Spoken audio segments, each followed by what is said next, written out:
Hello বন্ধুরা, good morning. কেমন আছো তোমরা সকলে? আশা করছি যে যেখান থেকে এই ভিডিওটা দেখছো তোমরা সকলেই ভালো আছো আর সুস্থ আছো। এখন বাজে 9:15 মতো। এখন থেকেই ব্লগটা শুরু করলাম। তো সকালে কাজকর্ম সেরে এখন এই চা নিয়ে বসে পড়েছি চা খেতে। তবে চায়ের কালারটা কেমন হয়েছে তোমরা দেখতে পাচ্ছ? বিশ্রী একটা কালার হয়ে গেছে। আসলে আমি তো লাল চা করেছিলাম, কিন্তু সকালবেলা তোমাদের দাদা ভাইদের জন্য দুধ চা করেছিলাম, আর ওই ছাঁকুনিতে আমি চাটা ছেঁকে নিয়েছি, তার জন্য কালারটা এইরকম হয়ে গেছে। তো ভাবলাম তাহলে এই চাটা ফেলে আবার নতুন করে চা করি। তারপর আবার কি মনে হলো, দূর আবার নতুন করে করব, অনেকটা সময় চলে যাবে, তার থেকে নাহলে এই চাটা খাওয়াই যাক। তারপরে খেয়ে দেখলামও কোনো অসুবিধা নেই, তাই খেয়ে নিলাম। চা আরও খাওয়া হয়ে গেল। তারপরে আমি টেবিলটা মুছে নিয়ে এখন মানি প্ল্যান্টে জলটা পাল্টে নিচ্ছি, আর এই বোতলটাও মেজে নিচ্ছি। আর জলের বোতলগুলোতে জল আরও ভরে ডাইনিং টেবিলটা গুছিয়ে রাখবো। জানো তো, আজকে এই ব্লগটা আমি টোটালি ক্লিনিংয়ের ওপরে রাখছি, মানে ক্লিনিং ব্লগ বলতে পারো। তাই আর বেশি কিছু তোমাদেরকে দেখাবো না, যার ওপরেই ব্লগটা করব শুধু ওটাই দেখাবো।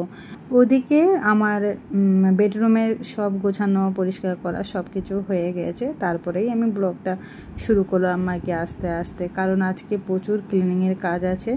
ভাবলাম চলো সেইগুলোই আজকে তোমাদের সাথে না হলে শেয়ার করা যাক। তো প্রথমে ডাইনিং টেবিলে সব গুছিয়ে রেখে এই যে স্ল্যাবটা বেশ নোংরা হয়ে যায়, মানে দুদিন যদি না ধোয়া হয় তাহলে এইভাবে নোংরা হয়ে যায়। তাই প্রথমে আমি স্ল্যাবটা ভালো করে ধুয়ে নিলাম, আর এখন ফ্রিজের ওপরে কভারটা বার করে বেশ ভালো করে ফ্রিজটা মুছে নিচ্ছি। প্রথমে আমি ডাইনিং রুমের জিনিসপত্রগুলো সব মুছে পরিষ্কার করে নেব, আর তারপরে রান্নাঘরটা ধরবো। আজকে রান্নাঘরটাই মেনলি ক্লিনিং করব। তোমরা তো জানো কিছুদিন আগেই ঘর পুরো ঝেড়ে পরিষ্কার করে নিয়েছি, শুধু রান্নাঘরটাই বাকি রয়েছে। তো আজকে শনিবার রয়েছে, মানে রান্নাবান্নার চাপ অতটা নেই, তাই ভাবলাম রান্নাঘর ক্লিনিংটা আজকেই সেরে নিই। তারপরে তো আবার সারা সপ্তাহ বাচ্চাদের স্কুল আরও থাকে, সময় হয় না সেই মতো করে, তাই জন্যই আজকের দিনটাই বেছে নিয়েছি। শনিবার হলে কাজটা কম থাকে, মানে কাজ বলতে রান্নার কাজটা কম থাকে, আদার্স কাজ কিন্তু বেশি থাকে। আর রবিবার সময় হয় না, রবিবার তো রান্না বান্না অনেক চাপ থাকে, ও তোমাদের দাদাভাই আরও ঘরে থাকে, তাই রবিবার কোনো কাজই করতে পারি না তেমনভাবে, রান্নাঘরেই কেটে যায় সারাক্ষণ। তাই আজকেই শনিবারে আমরা রান্নাঘরের ক্লিনিংয়ের কাজটা করে নেব। আর এই ওপরে দেখো, মানে ওয়ার্ডরোবের ওপরটা সব পুতুলগুলো বার করে মুছে আবার পুতুলগুলোকে সাজিয়ে রাখছি। বাচ্চারা যখন তখন পুতুলগুলোকে বার করে এলোমেলো করে দেয়, আর তার সাথে সাথে শাশুড়ি মায়ের ছবি, ঠাকুরের ছবিগুলো বেশ ভালো করে মুছে পরিষ্কার করে নিলাম। আর অফ ক্যামেরায় টিভি, হোম থিয়েটার যেগুলো আছে সেগুলোও সব মুছে পরিষ্কার করে নিয়েছি। তারপরে ঢুকে পড়েছিলাম রান্নাঘরে। তো এখানে হাসি আমার ভীষণ পাচ্ছিল, কারণ কি বলো তো, তোমরা একটু খেয়াল করে দেখো, আমি কিন্তু সানগ্লাস মানে একটা চশমা পরে রান্নাঘরে ঝুল ঝাড়ছি। আসলে ঝুল ঝাড়ছিলাম, তার মধ্যে নোংরা একটা আমার চোখে পড়ে গেছিলো, তাকাতে পারছিলাম না, আবার জলে ছিটে দিলাম, তারপরে গিয়ে তাকাতে পারলাম। তো নোংরা যাতে চোখে না পড়ে ওই কারণে আমি চশমাটা পরে নিচ্ছিলাম। তো প্রথমে ঝুল ঝেড়ে পরিষ্কার করে নিলাম। তো ঝুল ঝাড়ু নতুন এটা এনেছি, তোমরা দেখতে পেলে। আগে ঝুল ঝাড়ুটা সেই বললাম না মাথার কাছে কেমন ভেঙে গেছিলো, ঝুল ঝাড়তে ভীষণ অসুবিধাও হচ্ছিলো, মানে ঝাড়তেই পারছিলাম না। তো তার পরের দিনই একটা লোক এসেছিলো, তো এই ঝুল ঝাড়ুটার দাম কত বলেছিল জানো? 260 টাকা। সেই জায়গায় আমরা 130 টাকা দিয়ে নিয়েছি। তো ভালো হয়েছে, ঝুল ঝাড়তে আর কোনো অসুবিধা হলো না, বেশ ভালোভাবে ঝুল ঝেড়ে নিলাম। তারপর রান্নাঘরের স্ল্যাব থেকে সব ডিবেগুলো বার করে এই ডিবের মধ্যে দেখো অনেক রকমের ডাল, পাস্তা, চিড়ে সব ছিল, সেগুলো একটা থালার মধ্যে ঢেলে জানালায় তো রোদ লাগে তাই ওখানেই রেখে দিলাম। তারপরে এই যে স্ল্যাবগুলো আমি মেজে ঘষে পরিষ্কার করে নিয়েছি। দুটো স্ল্যাবে জিনিসপত্র বার করে নিয়েছি, বাকি ওপরের স্ল্যাবে জিনিসপত্র আর বার করিনি, কারণ ওপরের স্ল্যাবে না তেমন কোনো কিছু নেই। এই যে সামনে যেটুকু ডিবে আরও দেখতে পাচ্ছ, শুধু সেইগুলোতে জিনিসপত্র আছে, বাকিগুলো কিন্তু সব খালি ডিবে, মানে পেছনের দিকে সব খালি ডিবে আরও রয়েছে। তাই জন্য ওই স্ল্যাবে জিনিসপত্র আমরা টানাটানি করে নিই। বেকার টানাটানি করে না কোনো লাভ নেই, কারণ ওই খালি ডিবেগুলো আবার কোথায় রাখবো, সেই কারণে টানাটানি করলাম না। তবেও জানো তো, অনেক পুরনো ডিবে আরও না ফেলে দিয়েছি, কারণ জঞ্জাল বাড়াবো না বলে রান্নাঘরে। কিন্তু কিছু ডিবে আবার রাখতেও হয়, পরে আবার লাগবে কাজে, ওই কারণে কিছু খালি ডিবে রেখে দিয়েছি। আর এখন আমি দুটো স্ল্যাব মেজে একটা কাপড় দিয়ে মুছে নিচ্ছি। আর নিচের একটা স্ল্যাবে সব ডিবে আরও বার করে মুছে গুছিয়ে রেখেছি। আসলে দেখো রান্নাঘরটা তো ছোট, তাই এক একটা স্ল্যাবে জিনিসপত্র বার করে মুছে গুছিয়ে রাখছি, তারপরে আবার একটা স্ল্যাব টানছি, মানে এইভাবে করছি।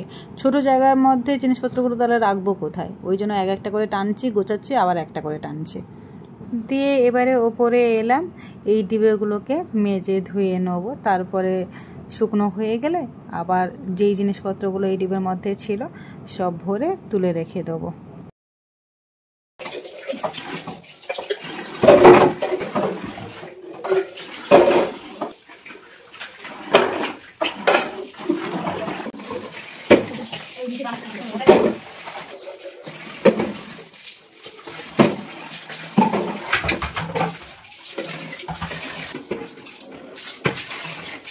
ধোয়া হয়ে গেছে, এই যে উপুর করে দিয়ে দিলাম, শুকনো হোক, তারপরে নিচে নিয়ে গিয়ে জিনিসপত্রগুলো ভরে নেব।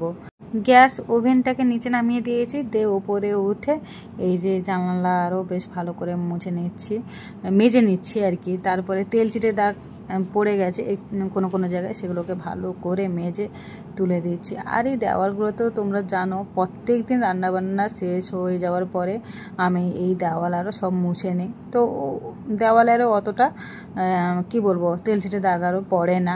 আর আমাদের ঘরে, মানে ঘরে না সরি, রান্নাঘরে যেহেতু চিমনি নেই, সেই কারণে রান্নাঘরের যত্নটা একটুখানি বেশি নিতে হয়। আর রান্নাঘরের একদম ওপরে বেশ কিছুটা জায়গায় কালো পড়ে গেছে, তোমরা হয়তো দেখেছো ভিডিওর শুরুতে। সেটা না পরিষ্কার করতে পারি না, আমাদের তো হাত যায় না এত উঁচুতে। তো মাঝে মাঝে ভাসুরকে বলি, ভাসুর একটু লম্বা মানুষ আছে, তো ভাসুর একবার পরিষ্কার করে দেয়। ব্যাস, জানলাটা মুছে আরও নিয়েছি, আর স্ল্যাবটা মেজে এই যে এখন ধুয়ে নিয়েছি। আজকে তো শনিবার আর বৃহস্পতিবারটা বরাবরের জন্য মানি, তো ভেবেছিলাম আজকে কোনো কিছু ঝাড়াঝাড়ি আরও করব না, কিন্তু তারপরে আবার ভেবে দেখলাম যে না করলেও হবে না, কারণ কালকে তো রবিবার, চাপটা বেশি থাকে।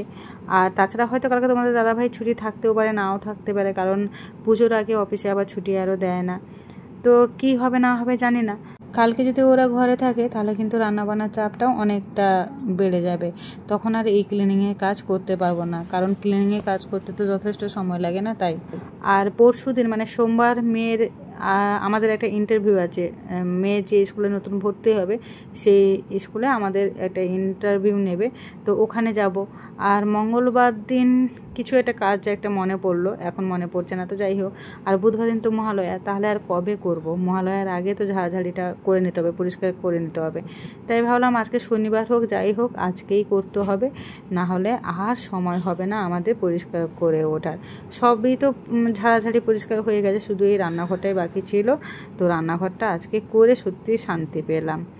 আর এই দরজাতে এই প্লাস্টিকগুলো রয়েছে বলে না কেমন একটা বেশি ময়লা ময়লা লাগছিলো, তাই আজকে ভাবলাম না প্লাস্টিকগুলো তুলে দিই, তাহলে একদম নতুনের মতো চকচক লাগবে। না হলে মনে হচ্ছে যেন কত নোংরা। অ্যাকচুয়ালি কিন্তু নোংরা ছিল না, ওই প্লাস্টিকগুলো ছিল বলে মনে হচ্ছিল। তো প্লাস্টিকগুলো তুলে বেশ ভালো করে মুছে নিলাম। আর এদিকে ট্রে আর সব নামিয়ে নিয়ে চলে এলাম, ডিবে ট্রে যা ছিল যে রোদে দিয়ে এসেছিলাম শুকনো করতে, সেগুলো সব নিয়ে এসে ট্রের মধ্যে কাপগুলো রাখি, সেই কাপগুলো সাজিয়ে গুছিয়ে রেখে দিচ্ছি। পরিষ্কার করা হয়ে গেছে, এখন যে যা জায়গা মতো সব জিনিসগুলো গুছিয়ে রেখে দেবো।